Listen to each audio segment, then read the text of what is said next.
With Bionic Commando Rearmed, you'll probably find yourself in one of two groups. Fans from way back of the original Bionic Commando on the NES, or newcomers who've got wind of the game online. I came to the party as one of the newcomers. I'd never played the game before in any of its forms, which puts me in a good position to review BCR unbiased.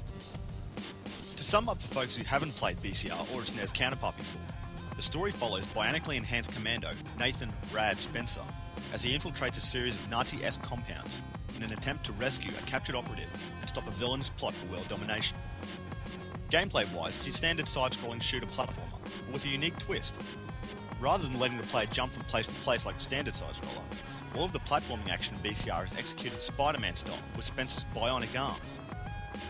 Moving from one platform to another generally consists of firing your arm, which works a lot like a grapple gun, onto any nearby surface.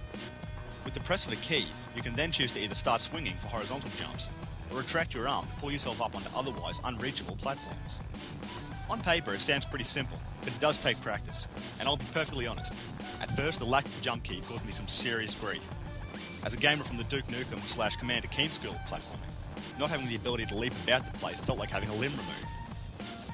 That said, after an hour or so of playing, I was starting to get to grips with the various ways of using the arm. Another hour on, and I'd pretty much forgotten I'd ever had any trouble in the first place.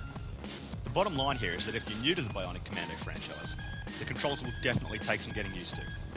For my money, I'd urge you to stick with it. Rearmed is some seriously kick-ass fun if you can learn to play by its rules. Putting control issues aside, Bionic Commando Rearmed features some very solid gameplay. The arm action is fairly intuitive, allowing the player to climb, swing and drop in a number of directions from most places. The gunplay is simple and fun, with a number of weapons available to the player, including a shotgun, machine gun, rocket launcher, and the nicely tactical Vector cannon, to name a few. At times, even the bionic arm becomes a weapon, allowing you to grab a hold of your hapless foes and fling their flailing ragdoll bodies off the edge of some very tall buildings. As well as the base gameplay of BCR, you also get a few minigame type sections. An optional hacking minigame sees you trying to solve some simple 3D puzzles, while running into enemy forces on the level select map throws you into a top-down mini-level that you've got to complete before you can move on.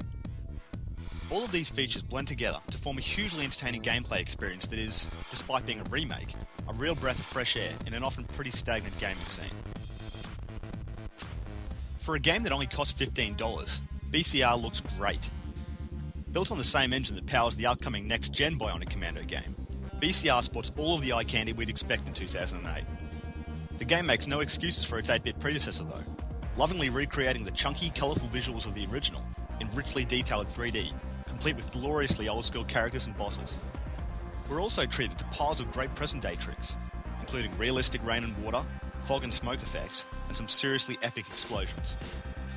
On the technical front, I'd like to have the option to adjust a few more of the game's graphic settings, anti-aliasing being the one that comes to mind. But the lack of these options is hardly a major concern, when huge titles like Unreal Tournament 3 can't even manage them. In terms of sound, the game is especially strong. Each level gets a catchy techno remake of one of the NES version's distinctive tunes, which adds loads to the game's funky retro charm. All of the effects are solid and easy on the ear too, and we even get some clever ambient tricks, such as times where the game's music is muffled when the player enters or exits a building. The audio in BCR does just what it should for such an unashamedly retro game. It gets the player pumped and reminds them that they're playing a game. You won't find any attempts at immersion here, with nothing but deliciously old-school sound from start to finish. Summing up a game like BCR is harder than I thought it would be. While the entire package is superbly put together and polished, I get the feeling that the most important part of the package, the bionic arm mechanic, is a you either like it or you don't kind of deal. Fans of the original should love it to bits, provided they aren't so attached to the original that they won't accept the few logical changes present in the remake. Newcomers who enjoyed the platforming era of the early 90s will probably dig it too, as long as they take the time to learn the arm before they really get started. Casual gamers of today, on the other hand, will probably take it or leave it. Some will be happy to sit back and spend some time with it, while others will likely play for a few minutes before writing it off as being too difficult. My only advice will be that every gamer at least tries this game. I gave BCR a chance, and I'm really glad I did.